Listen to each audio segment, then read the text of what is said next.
Devin Haney versus JoJo Diaz. Will it happen now that Ryan Garcia again pulls out of a fight? We're going to talk about that in this video. What up, Fight World? It's your boy Ego, and I'm back with some more boxing. Make sure you smash the like button. Listen, I don't know how you found the video, but you made it. Somehow you made it to my channel. So help others find the video and the content.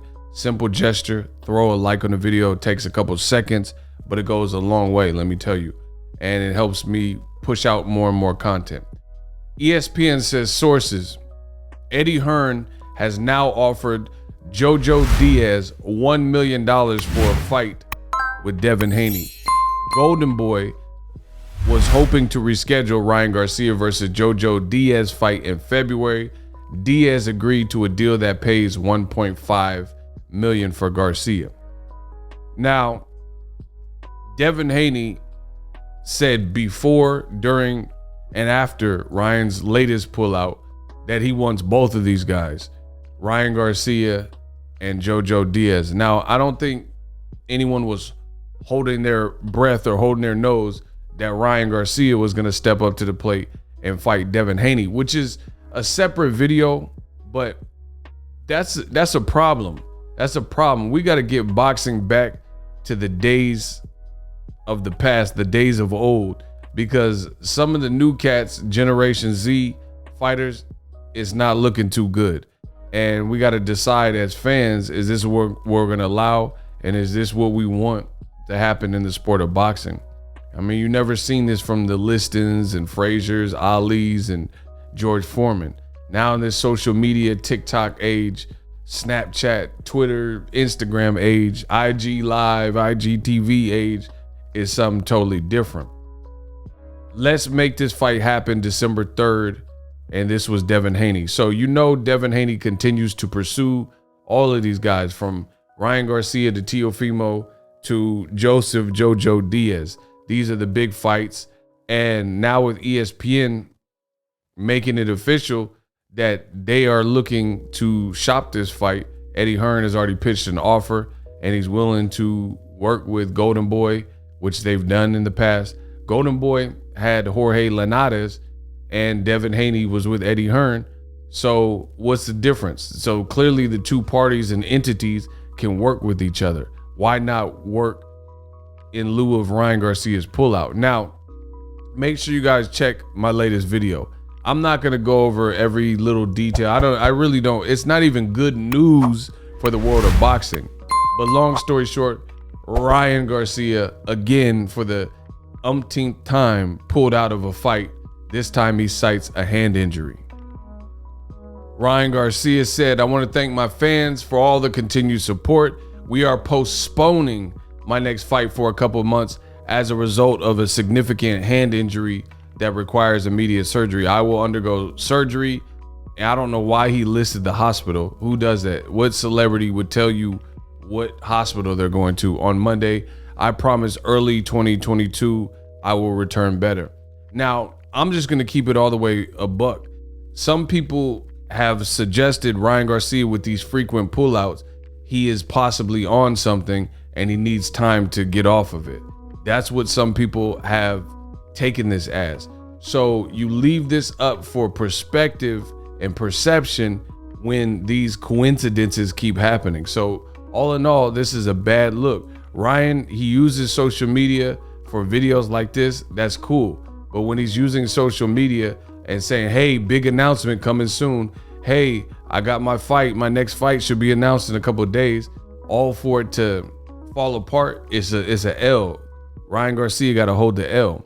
Now he's saying, very unlucky for me this year, breaking my hand. Sparring just sealed the deal for this year. I won't let it stop me from accomplishing my dreams. It's a bad chapter, but not the end of my book. Again, notice Ryan Garcia, Teofimo, they both keep doing the same thing, where it's like they're turning to social media and they're coming up with these hallmark quotables and captions and fortune cookie quotes and Panda Express and all this. But at the end of the day, I can assure you, fans don't want to hear none of that. They're disappointed that you're not fighting, and this continues to be the case. So you have to look at the conduct. For Teofimo, he was doing backflips and say, I'm the man, I'm levitating, I'm taking off. It's me and Triller, the Triller takeover. We got J-Lo. We still don't know when Teofimo's fighting Kambosos. We have an estimate, but we have nothing in stone of when Eddie Hearn is officially doing it. And then the same thing with Ryan Garcia. He went from saying he's fighting Devin Haney to Gervonta Tank Davis and knocking him out in 2 rounds to then saying he's fighting Manny Pacquiao. Keep in mind, none of these things happened. And then he was supposed to fight Javier Fortuna. And then now Joseph JoJo Diaz, which leads to this very video. So with ESPN reporting that Eddie Hearn is almost matching JoJo Diaz's salary for what was to be Ryan Garcia, JoJo Diaz needs to take this, in my opinion. Like, of course, I'm not saying it like I'm his dad or his accountant, but if you could get, if Golden Boy is only giving you 1.5 for Ryan Garcia, and he's a power puncher and a speedster, and he'll probably have the crowd advantage, why won't you fight Devin Haney for $500K less? This $1 million is more than what JoJo Diaz earned in his last payday against a very rugged and dangerous Javier Fortuna. So it's still a step in the right direction. Now, this is the downside for old media. Listen to this one carefully. This is the downside for old media. Old media, what they do and what they've done for years before I came around and did videos and set the record straight and things like that, right, is old media will continually suggest these talking points, and they're like throwing ish on a wall, hoping something will stick. But the thing with these talking points, they're not really educated. They're not really thorough. They're not really thought out and meticulous. These talking points never seem to last. For example, old media, they rejoiced when Devin Haney got clipped in the last 10 seconds of the Linares fight. He got clipped, he wobbled, he stumbled to his corner, and he took a half a round to recover, and then he got back on his boxing. And then he closed the show and arguably won the 11th round, and he won the 12th round. So it really wasn't a big deal. But these things become amplified by old media. They say, ha ha, oh, Devin, you got hurt, you got a glass chin, oh, you're pillow fisted, won't, won't, won't. The problem with these old media talking points that even you see some of the fighters use is they don't make sense. Like Canelo recently said that he doesn't want to fight Demetrius Andrade because he's so horrible. But you fought horrible fighters before. You fought guys that had no business in the ring with you, like Amir Khan, based on the size differential. You fought a guy like Avni Yildirim coming off a 2-year layoff, a loss to Anthony Durrell. So if we had to suffer through fights like that and Rocky Fielding, which were one-sided dominations with unknown foreign names with British fighters, and in those 3 examples, Amir Khan, Rocky Fielding, and also the Avni Yildirim, he's from Turkey, right? But these aren't branded guys in America. So if you could fight those people, why can't you fight Andrade? Now with Ryan Garcia and Devin Haney. Ryan Garcia, he's the speedster. He's the speed demon. He's the power puncher. JoJo Diaz, he moved up, but he looked good versus Javier Fortuna. Old media is saying Devin Haney is pillow fisted, but that means you should fight him.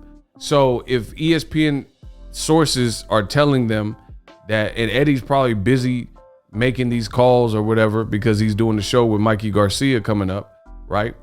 So he's trying to shop these deals. If Devin Haney, if you were going to get 1.5 million to fight Ryan Garcia, and he's supposed to be the tougher out according to old media because he has actual power that no one denies and speed, then for 500K less, why not fight Devin Haney since you had the back and forth with them and Ryan is MIA? It really doesn't look good if Golden Boy decides to wait for Ryan's hand to heal and something else could mysteriously come up with Ryan, more anxiety or puberty or whatever else causes Ryan Garcia to get out of fights. So do you wait for Ryan Garcia? I'm saying no. I'm thinking no. Why would, listen, if Devin Haney is easy work, like JoJo Diaz and Ryan Garcia and other guys have said, then fight him, collect the $1 million bag from Eddie Hearn, and then the Ryan Garcia fight should still be there if you're confident that you could beat him. Now you just doubled up, and you can fight Ryan Garcia in the summer or fall or whatever. So we'll see. There's gonna be a lot of pressure. I think JoJo Diaz should definitely play this hand. I mean, you don't wait for. Imagine Amir Khan. He waited for Pacquiao fights. He waited for Floyd Mayweather fights. And guess what? They're retired now, and he got neither of them. And he stalled out his career at a particular period of time. And then he had to fight Devin Alexander, who he was already supposed to fight previously. He could have got that out the way, but he was waiting, thinking he was going to get Floyd, and he just stalled out. And then he got desperate and fought Canelo, which made no sense, and got knocked out by Canelo, right? And that's the story of boxing. So it's not advisable to wait around for JoJo Diaz, so he just sits on the shelf instead of staying active. And you fight Devin Haney. He's a WBC champion. He has clout. People think he's a good fighter, and he's a champion. So now, if you can beat him, you become the WBC champion, and the Ryan Garcia fight just gets bigger. Man, Golden Boy, they're in a pinch. Let me know what you guys think. Drop your thoughts in the comment section. And I'm out.